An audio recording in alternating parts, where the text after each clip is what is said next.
60 के दशक के प्रारंभिक वर्षों की बात है। कलकत्ता में खुफिया एजेंसियों और कलकत्ता पुलिस ने एक पाकिस्तानी जासूस को गिरफ्तार किया। उसके पास बरामद हुई डायरी में एक बहुत बड़े फिल्मी सितारे का नाम दर्ज था। उस जासूस से पूछताछ में मिली जानकारी के बाद कलकत्ता पुलिस हवाई जहाज से बंबई पहुंची और सीधे उस सितारे के घर पर दस्तक दी गई। तब तक इस पुलिस कार्रवाई की जानकारी दिल्ली के शीर्ष सत्ता के गलियारे तक पहुंच चुकी थी। तत्कालीन प्रधानमंत्री जवाहरलाल नेहरू को भी बता दिया गया। थोड़ी ही देर में चमत्कार हुआ। कलकत्ता पुलिस का हृदय परिवर्तन हो गया।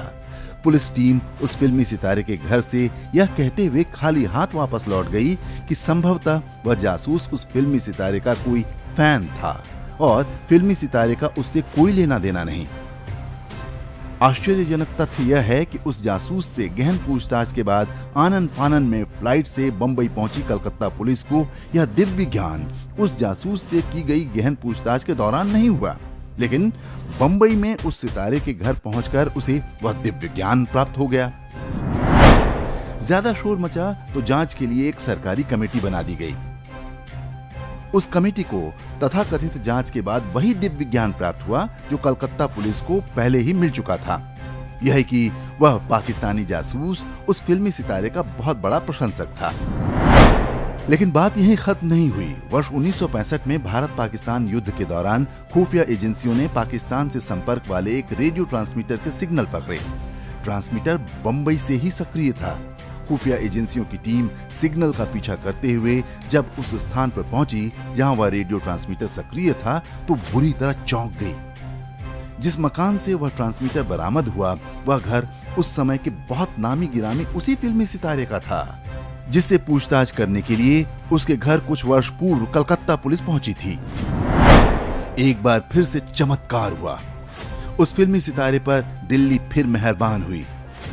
रेडियो ट्रांसमीटर के विषय में उस फिल्मी सितारे ने बड़ी मासूम सफाई दी कि उसे पाकिस्तानी गाने सुनने का शौक है। भारत में सामान्य रेडियो पर पाकिस्तानी रेडियो प्रतिबंधित है, इसलिए उसने यह ट्रांसमीटर अपने घर में रखा है।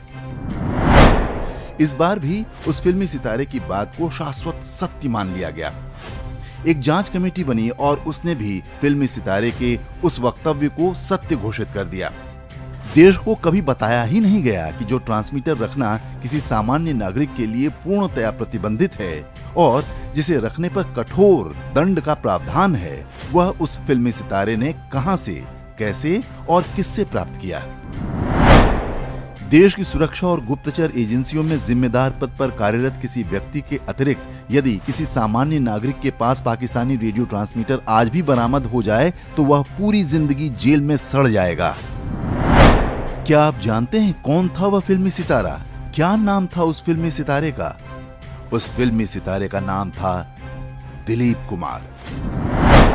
वही दिलीप कुमार जिसने करगिल युद्ध के समय उसे मिले सर्वोच्च पाकिस्तानी अवार्ड को वापस करने से साफ मना कर दिया था। इसकी चर्चा कहीं किसी मीडिया में आज तक सुनी आपने? जो इक्का दुक्का समाचार आपको काफी प्रयास के बाद मिलेंगे वो इसलिए क्योंकि उनमें दिलीप कुमार की वकालत की गई है। उसे कभी भी प्रश्नों के कटघरे में नहीं खड़ा किया गया। बॉलीवुड के चरणों में लौटते मीडिया और उसकी चाकरी करती सरकारों की कहानी दशकों पुरानी है। आमिर, सलमान, शाहरुख और सैफ अली जैसे संदिग्ध लोगों का महिमा मंडन उसी कहानी की अगली कड़ी है।